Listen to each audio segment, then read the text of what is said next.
আমদানি নির্ভরতা কমাতে বগুড়ায় বাণিজ্যিকভাবে বস্তায় মরিচ চাষ, লোকসানের শঙ্কা নেই, ভালো ফলনের আশা।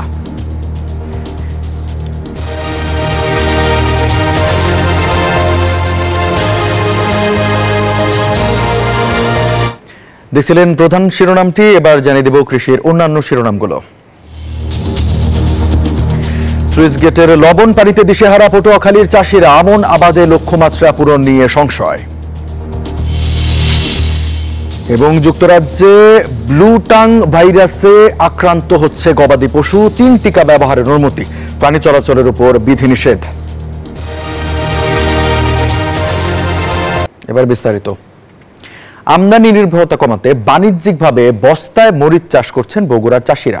তারা বলছেন, জলাবদ্ধতা, আগাছা, রোগবালায়ে ক্ষেত নষ্ট হওয়ার আশঙ্কা থাকলেও বস্তায় মরিচ চাষে নেই সেই ভয়। ফলনও মিলছে 1.5 মাসের মধ্যে।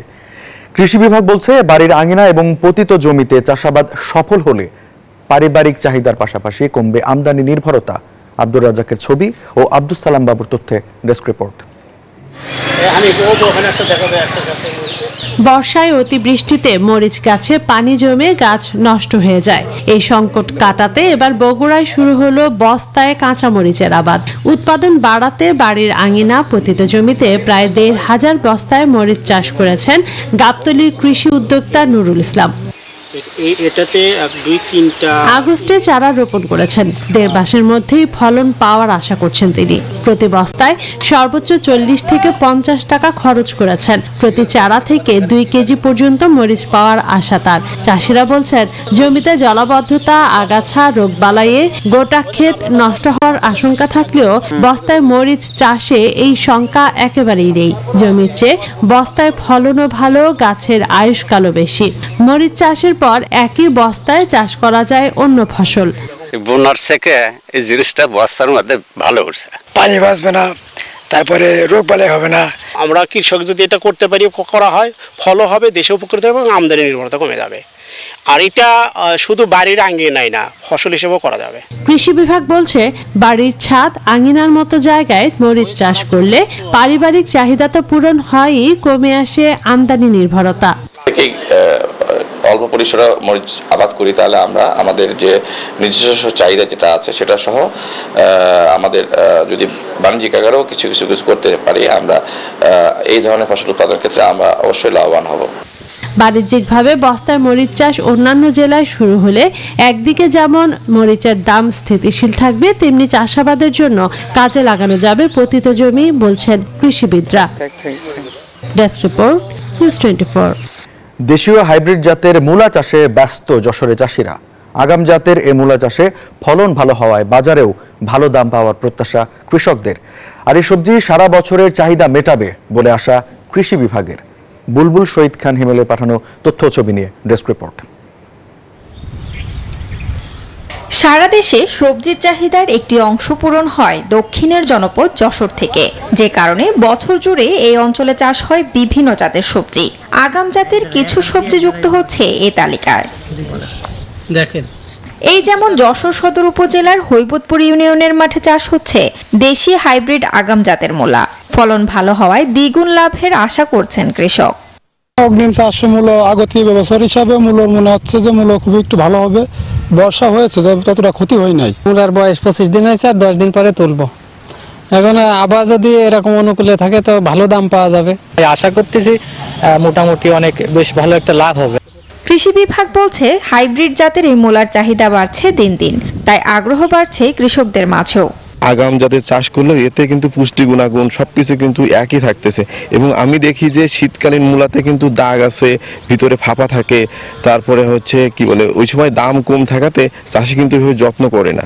এই বছর জেলায় 250 হেক্টর জমিতে আগাম জাতের মূলা চাষ হয়েছে। Desk report, news 24। কৃষি সংবাদে বিরতি নিচ্ছি, সঙ্গে থাকুন। স্বাগত নিউজ 24 কৃষি সংবাদে। পটুয়াখালীতে ভারী বৃষ্টি ও স্লুইস গেট দিয়ে লবণ পানি প্রবেশ করে আমন ক্ষেত ও বীজতলা নষ্ট হওয়ায় দিশেহারা চাষিরা। স্থানীয়রা বলছেন, জলবায়ু পরিবর্তনের প্রভাবে কখনো অতিবৃষ্টি, কখনো অনাবৃষ্টি এবং স্লুইস গেটের পানির লবণাক্ত থাকায় পটুয়াখালীতে আমন চাষে বিরূপ প্রভাব পড়ছে। রোপা আমনের মৌসুম শেষের পথে থাকলেও অর্ধেক জমিতে আমন রোপণ সম্ভব হয়নি। এদিকে কলাপাড়া, রাঙ্গাবালী, গলাচিপা, দশমিনা ও বাউফল উপকূলবর্তী উপজেলার অধিকাংশ খাল দিয়ে পানি নিষ্কাশনের ব্যবস্থা নেই। স্লুইস গেটগুলো নিয়ন্ত্রণ না থাকায় উপকূলীয় এলাকার 53% জমি লবণাক্ত হয়ে পড়েছে। দর্শক, যেমনটা জানাচ্ছিলাম যে পটুয়াখালীতে ভারী বৃষ্টি ও স্লুইস গেট দিয়ে লবণ পানি প্রবেশ করে আমন ক্ষেত ও বীজতলা নষ্ট হওয়ায় দিশেহারা চাষিরা। এ নিয়ে আরও খবর জানাতে আমাদের সাথে যুক্ত হয়েছেন পটুয়াখালী থেকে সহকর্মী শিকদার জুবাইর, এবং জুবাইরের কাছ থেকে জেনে নিতে চাইবো, জুবাইর, এই যে পানি চলে আসলো এই চাষি জমিতে, এগুলো নিষ্কাশনের কি কি ব্যবস্থা নেওয়া হয়েছে বা কিভাবে সমাধান করা যায়?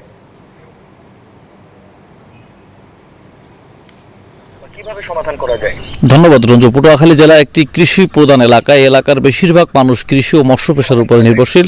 আর এখানকার যে কৃষি ক্ষেত দেখছেন, আমি যে ক্ষেতের মধ্যে রয়েছি, এখানে তারা কিন্তু কৃষকরা জানিয়েছেন যে এবছর অনেকবার বৃষ্টি হয়েছে। ভারী বৃষ্টির কারণে তারা অনেক ক্ষতিগ্রস্ত হয়েছিল। কয়েকবার বীজতলা করতে হয়েছে। একবার বীজ রোপণ করার পরে সেই বীজ নষ্ট হয়ে গেছে। এরপরে যে স্লুইস গেটগুলো রয়েছে, স্লুইস গেটগুলো প্রভাবশালীদের দখলে যুগ যুগ ধরে রয়েছে।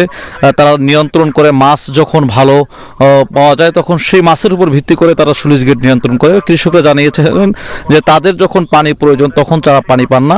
এই মুহূর্তে যে স্লুইস গেটগুলো ছেড়ে দেওয়া হয়েছে, পানিগুলো লোকালয়ে ঢুকে পড়ে কিন্তু কৃষি ক্ষেতগুলো নষ্ট হয়ে যাচ্ছে। এখানে যে কৃষি ক্ষেতগুলো রয়েছে, প্রত্যেকটি ক্ষেতের মধ্যে এই মুহূর্তে ব্যাপক পানি রয়েছে। আমরা কৃষি কর্মকর্তাদের সাথে কথা বলেছি, তারা জানিয়েছেন যাতে স্লুইস গেট থেকে লোকালয়ে লবণ পানি প্রবেশ করে কৃষি ক্ষেতের জন্য কোনো।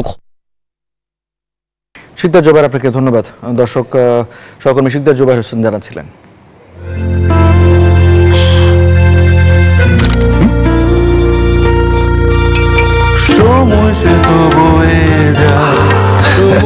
এভাবে সময় পাল্টে যায়, কিন্তু ডিপ্লোমা সে একই স্বাদে, একই মানে যুগ যুগ ধরে রয়ে যায়।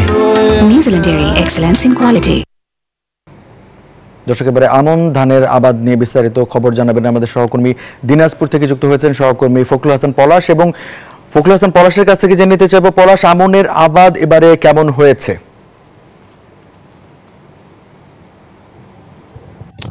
রঞ্জু, আপনাকে ধন্যবাদ। আপনাকে শুরুতেই জানিয়ে রাখি যে দিনাজপুর অঞ্চলে, মানে দিনাজপুর জেলায় মোট 2,61,000 হেক্টর জমিতে কিন্তু এখানে আমন আবাদ হয়েছে এবার। এবং আপনি এর আগেও কিন্তু একটি প্রতিবেদনে আমি কিন্তু জানিয়েছিলাম যে এই অঞ্চলে কিন্তু বৃষ্টিপাতের অভাবে কিন্তু এখানকার যে কৃষকরা রয়েছে তারা কিন্তু সেচ দিয়ে কিন্তু এই সব জমির চাষ করছেন। এবং আপনি জানেন যে দিনাজপুর সহ এই উত্তরাঞ্চলে যেই ধান এবার হবে, এই ধানের দিকেই কিন্তু তাকিয়ে রয়েছে গোটা বাংলাদেশ। এবং আরেকটি জিনিস আপনাকে জানিয়ে রাখি যে এই উৎপাদন খরচ কৃষকদের বেড়ে যাবে এমনটি কিন্তু তারা আশঙ্কা করছে, কারণ এবার কিন্তু বৃষ্টিপাত এই পাশে কম হয়েছে উত্তরবঙ্গে, বিশেষ করে দিনাজপুরের অঞ্চলগুলোতে দেখেছি যে একেবারেই জমি যেগুলো রয়েছে সেগুলো একেবারেই শুকনো হয়ে গেছে।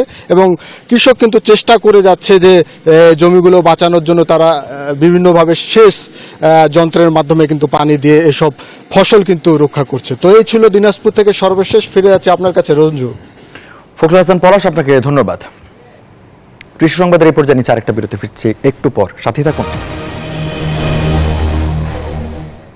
স্বাগত নিউজ 24 কৃষি সংবাদে। যুক্তরাজ্যের বিভিন্ন স্থানে শনাক্ত হচ্ছে গবাদি পশুকে আক্রমণ করা ভাইরাস ব্লু টাং। যুক্তরাজ্যের নরফোক, সাফোক এবং এসেক্সের 15টি প্রাঙ্গণে এখন পর্যন্ত 40টিরও অধিক প্রাণীর মধ্যে শনাক্ত করা হয়েছে ভাইরাসটি। সম্প্রতি ভাইরাস মোকাবিলায় সরকারিভাবে টিকা অনুমোদন করা হয়েছে। বিভিন্ন কাউন্ট্রিতে প্রাণীদের চলাচলের ওপর আরোপ করা হয়েছে বিধিনিষেধ। কিছু প্রাণীর বন্ধ্যাত্ব এবং শ্বাসকষ্টের কারণে হতে পারে ব্লুটাং, তবে মানুষ বা খাদ্য সুরক্ষাকে প্রভাবিত করে না।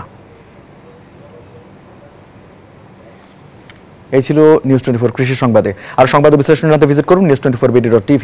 এতক্ষণ সাথে থাকার জন্য ধন্যবাদ।